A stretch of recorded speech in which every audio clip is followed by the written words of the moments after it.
para ilustrar tudo isso que nós estamos falando Trazer agora... o que a Bíblia, porque nós trabalhamos com a Bíblia e com a ciência do lado. Legal. Nós vamos trazer aqui sobre uma família da Bíblia, que é a família de Jacó, né? Exato. Então vamos lá, vamos falar de Jacó? Vamos falar de Jacó. Vamos falar de Jacó, então. Jacó é conhecido como o quê?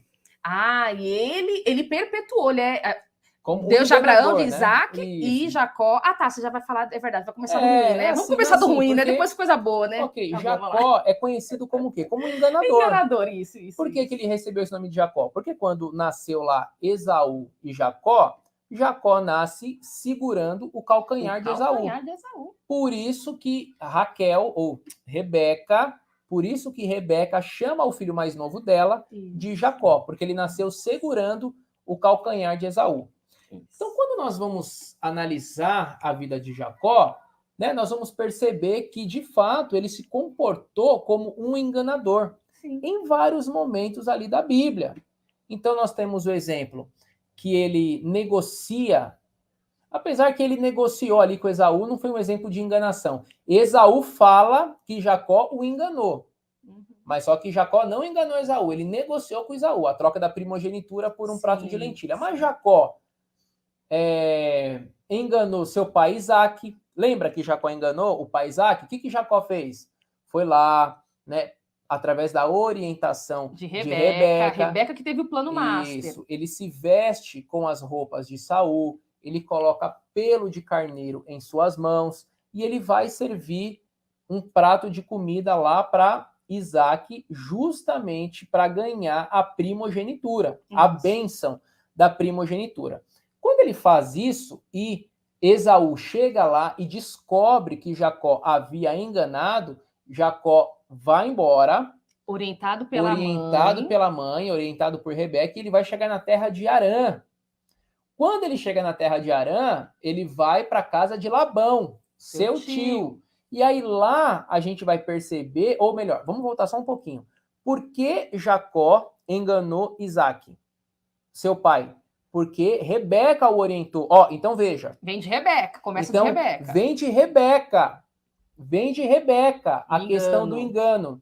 E outra, Rebeca sabia que Deus havia falado para ela que o mais velho serviria o mais novo. Por que ela não foi falar para Jacó? E a Bíblia em nenhum momento diz isso, que Rebeca falou para Isaac, olha amor, Deus falou para mim que temos 2 filhos no meu ventre, e o mais velho servirá ao mais novo. Provavelmente Rebeca não fala isso para Isaac. E vamos pensar, o problema que nós vamos trazer para vocês já seria resolvido se ela tivesse falado, olha, Isaac, não abençoe Esaú, porque quem é que tem que ser abençoado é Jacó, porque Deus falou comigo lá no ventre. Mas ela não fala nada. Não fala nada e ela prefere ir por uma dinâmica doentia dela. Então assim, do engano. Olha o problema do segredo na família. Exatamente. Isso aqui é um parênteses agora.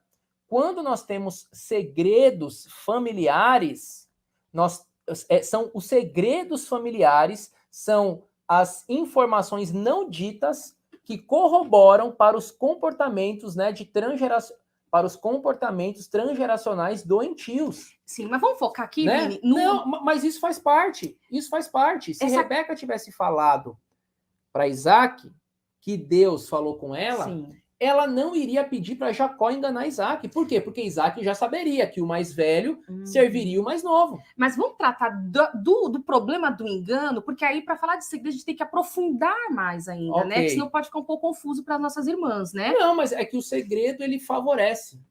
Quando tem segredo na família, favorece o comportamento doentio. Também. Entendeu? Então, aí Jacó vai lá e engana Isaac, Esaú descobre, ele foge para a cidade de Harã, Padã Harã, e ele vai para a casa de Labão. Aí vai começar uma outra fase, porém de engano ainda. Você quer falar ou quer que eu fale? Não, vamos para trazer, vai lá, vamos lá, a gente está tudo aqui. Isso, então Jacó vai trabalhar para Labão, e aí Jacó fala assim, Labão, eu estou apaixonado por Raquel, e eu quero casar com Raquel. Aí Labão fala assim, tá bom, o que você vai fazer aí para mim? Né, para cumprir o dote, né, para comprar o dote de Raquel. E aí Jacó fala assim, eu vou trabalhar 7 anos. Já que eu não tenho dinheiro? Foi um acordo que eles fizeram, né? Então Labão fala assim, tá bom, então você vai trabalhar 7 anos para mim, e aí no final desses 7 anos, como pagamento, eu vou te entregar a Raquel. E aí Labão não entrega a Raquel. Pois é. Labão, tio de Jacó, irmão de Rebeca, cunhado de Isaac, tio de Esaú, tudo na mesma família, ele entrega a Lia. Olha o engano de novo, gente. Olha, Labão engana Jacó. Muitos cristãos vão pensar o quê hoje? Ó, você cristão pensa assim hoje, ó. Eu vou falar como é que você pensa hoje a respeito desse assunto. Você vai pensar assim, ó. Labão enganou Jacó, já é Deus ensinando para Jacó o prejuízo que dá você enganar alguém. Ele já está sentindo, já está colhendo os frutos da enganação. Uhum. Então, assim, ó, hoje você cristão no século XXI lê assim essa passagem. Olha aqui, ó. Tá vendo, ó? Jacó enganou Isaac, aí para que Jacó sinta na pele como é ruim enganar os outros, agora Deus vai lá e permite que Labão engana ele. Não tem nada a ver esse raciocínio. Por quê? Porque esse comportamento doentio do engano vem da família. Vem, gente, é transgeracional. É transgeracional. Se Jacó não tivesse enganado Isaac, e se ele fosse morar na casa de Labão, Labão iria enganá-lo do mesmo jeito. Exatamente. Por quê? Porque é transgeracional. Não foi uma lição que Deus permitiu que Jacó vivesse. Agora você vai viver na pele, Jacó. Você vai ser enganado para você aprender agora como é bom não enganar os outros. Não é isso, gente. Sabe o que é interessante? Que é assim, olha, Deus não faz isso. É o ser humano que fica nas suas dinâmicas doentias. Isso. Agora, que Deus ensinou através dessa situação, sem dúvida. Claro, nós temos lições. Nós temos lições. Só que não é Deus quem faz isso, gente. Isso, eu vou manipular tudo agora para Jacó ser enganado e ele sentir na pele como é bom enganar os outros. Deus, a Bíblia diz que Deus acompanha até a 3ª e 4ª geração. E tanto é que a Bíblia diz para nós passarmos aos pais aos filhos as palavras da lei. Isso, é Deuteronômio 6. Por que a gente tem que fazer isso, gente? Porque Deus sabe do poder transgeracional, do que vem de família. Então, se o temor de Deus, é que a gente tem várias informações na Bíblia, mas o temor de Deus, ele pode ser dado, uma dinâmica saudável de geração em geração, ou o ateísmo, o ódio a Deus, a perseguição ao cristão também, e vários problemas. Isso. Então, o fato é, não foi Deus quem fez isso com Jacó. Isso, Deus tocou no coração de Labão para Labão enganar Jacó, para Jacó ver como é bom enganar os outros. Gente, seria muito... Não, isso não, esquece isso, tira isso na cabeça. Até porque não tem sentido com o que a gente vai ver ainda mais à frente, né? Isso, então, o que a gente vê ali é um padrão comportamental familiar. Exatamente. É uma herança transgeracional. Isso. Que foi com Raquel, que foi com Jacó, aí agora Labão tá fazendo a mesma coisa, Rebeca, então tá bom. Com Rebeca, com Jacó. Eu falei Raquel não tem nada a ver. Ela Rebeca, vai vir depois, com Rebeca. engano também, tá? Ok, Rebeca, mãe de Jacó, tá certo. Isso. Então vamos lá. Aí Labão vai e engana Jacó. Aí Jacó entrega a Lia. Entrega a Lia. Isso. Aí Jacó fala, não, mas, Labão, tio, não foi isso que a gente combinou. Exato. Aí o tio fala, não, Jacó, é porque aqui em Arã, Padã Arã, o costume é entregar a filha mais velha. Agora, para você casar com a mais nova, você vai esperar uma semana, vai cumprir lá o período de casamento com a Lia, aí eu vou te entregar a Raquel e aí você vai trabalhar mais 7 anos para mim. E dito e feito, Jacó trabalha mais 7 anos para casar com Raquel. E aí, Jacó trabalha mais 7 anos depois. Justamente para quê? Para poder criar ali, né? Justamente naquele período que ele faz aquele acordo, né? Que Labão engana ele mais uma vez, com salário. Porque Labão tira as ovelhas salpicadas e malhadas, porque eles haviam feito um acordo que todas as ovelhinhas salpicadas e malhadas seriam de Jacó. Então Labão vai lá e tira todas as ovelhas listradas, salpicadas e malhadas, ou seja, Labão está enganando Jacó mais uma vez. Olha só.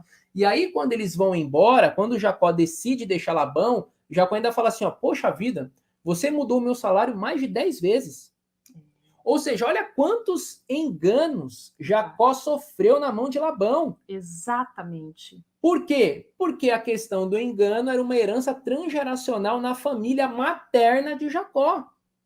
E aí, quando ele vai embora com a sua família, quando Jacó vai embora com as mulheres e os filhos, o que a Raquel faz? Pega o ídolo do pai, que isso era uma ofensa na época, porque ídolo, ali tem duas suposições. Alguns historiadores, né, teólogos, eles dizem o seguinte: ou ela queria um dia requerer a herança do pai, por isso que ela trouxe o ídolo, ou ela queria ofender o pai. Não se sabe qual foi o objetivo dela, mas o fato é, Uma das duas questões ela queria, só que o fato é que ela não podia ter pego de jeito nenhum os ídolos do pai. Mas ela leva, escondidinho, não avisa, e quando Labão, porque Labão vai atrás, quem pegou os meus ídolos? Foi Jacó que roubou. Labão vai atrás com toda a sua comitiva, com seus servos, e, gente, podia dar uma guerra civil e assassinato ali, tá? Detalhe. E ele chega e pergunta, e aí? Opa, bloqueou aqui. E ele pergunta, né, ali para Jacó, cadê os meus ídolos? Você roubou os meus ídolos? Não roubei nada, procura aqui. Vão procurar na tenda de Raquel e não encontram nada, porque ela esconde. E ela diz o quê? Não tá aqui. Eu não peguei ídolo nenhum. Olha o engano, a mentira. Novamente aí. Olha o padrão que ela traz da família, da tia e do pai, do engano.